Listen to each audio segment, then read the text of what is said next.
বল এটা কি? দেখেন এটা বউটা এটা ক্যালকুলেটর। ক্যালকুলেটর, এটা ক্যালকুলেটর। এটা দেখ কি? Eyeshadow palette. Eyeshadow palette. দেখেন জামাই দেখ এটা কি? বুঝতানি এটা মামা আকাশকে তার রং। মামা আকাশকে এটা ইজ দ্য ফাউন্ডেশন। দেখেন এরা ফাউন্ডেশন কি বলে এখন দেখ এটা এটা কি? বলবো এটা কি এটা ফ্যানের ব্যাটারি।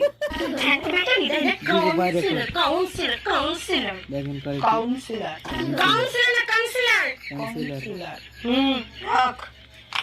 দেখ এটা কি? এটা কি এটা থার্মোমিটার। আল্লাহ লিপ জেল। বল কি এটা কি বল? Lip gel. হ্যাঁ সব করে মুখস্থ করবি, পুজোর আগে আমরা কিনে দিয়ে রাখি। বুঝতে দেখছেন পেরেছিস? ভাইরা লাইক এই করবেন মাথায় কমেন্ট ঢুকায় করবেন রাখ।